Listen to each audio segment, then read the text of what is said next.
रत्नागिरी सिंधुदुर्ग लोकसभा मतदारसंघामध्ये अपक्ष उमेदवार शकील सावंत यांनी प्रचारामध्ये आघाडी घेतलेली पाहायला मिळते आहे। सध्या रत्नागिरी शहरामध्ये बाजारपेठेमध्ये फिरून आपला प्रचार या ठिकाणी शकील सावंत करताना पाहायला मिळत आहेत। आपल्यासोबत स्वतः शकील सावंत सर आहेत। सर, रत्नागिरी सिंधुदुर्ग लोकसभा मतदारसंघामध्ये तुम्ही फिरता आहात, कसा प्रतिसाद मिळतोय, काय सांगाल?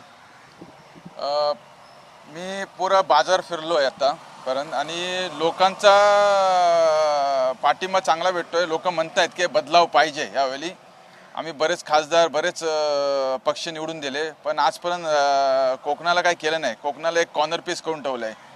तर बदलाव होणार यावेळी आणि 4 जूनला तुम्हाला चांगला रिझल्ट भेटणार आहे।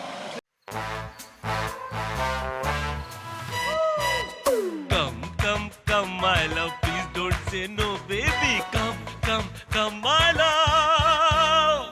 वी-गार्ड के air coolers extra large cooling pads के साथ जो अच्छों को ठंडा करे। V-Guard air coolers, long lasting cooling. या मुद्द्यावरती तुम्ही सध्या फोकस केलेला आहे, काय सांगाल?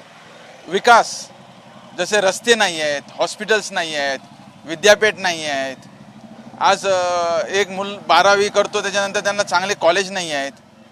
तर आपल्याला युनिव्हर्सिटी करायची, तिथं विद्यापीठ चांगले करायचे आहेत, पोरांना शिक्षण चांगलं द्यायचं आहे। इंडस्ट्रीज नाही आहेत, ते छोटे मोठे स्मॉल स्केल इंडस्ट्री घेऊन यायचे आहेत आपल्याला।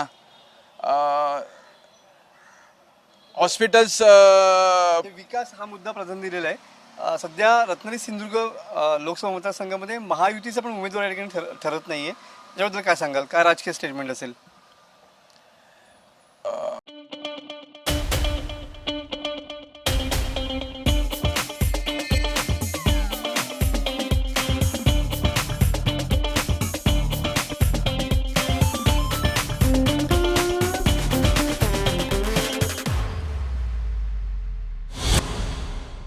मला असं वाटतं की अजून ते कन्फ्यूज आहेत की कोणाला कॅन्डिडेट द्यायचं।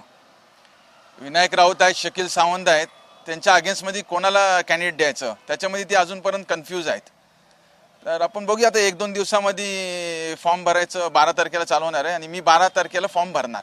बरोबर आहे। या ठिकाणी विनायक राऊत या ठिकाणी उद्धव ठाकरे गटाकडून या ठिकाणी उमेदवार या ठिकाणी पाहायला मिळतात।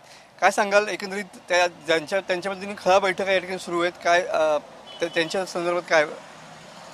त्यांच्या बैठका चालू असतील आणि त्यांचा प्रचार पण चालू आहे। पण मी जिकडे गाव जातोय तो लोक म्हणतात की नाही, 2 वेळा खासदार आम्ही निवडून दिलाय, आजपर्यंत काय झालेलं नाही आहे, म्हणजे विकास काय झालेला नाही आहे 10 वर्षामध्ये।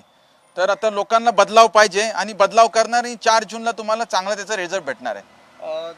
काय सांगाल एकंदरीत ज्या पद्धतीनं सध्या महाविकास आघाडीमध्ये म्हणजे विनायक राऊत म्हणतात की माझा जवळपास 2.5 लाख मतांनी या ठिकाणी मी विजयी होईन म्हणून?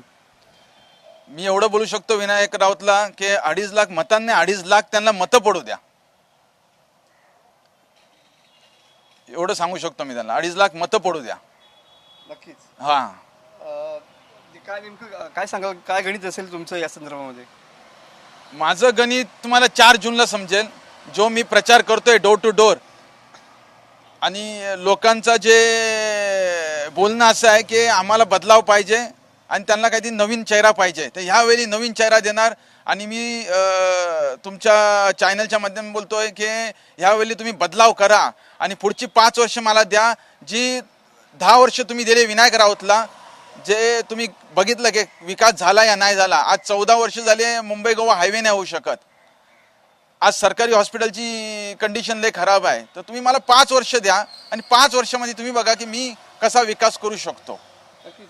या ठिकाणी विकास हाच अजेंडा घेऊन आपण लोकांसमोर जातोय आणि लोक या माध्यमातून आपल्याला मतं देतील असा विश्वास या ठिकाणी शकील सावंत यांनी व्यक्त केलेला पाहायला मिळतोय। कॅमेरामन समित गजनेसह मी मनोज लेले, TV9 मराठी, रत्नागिरी।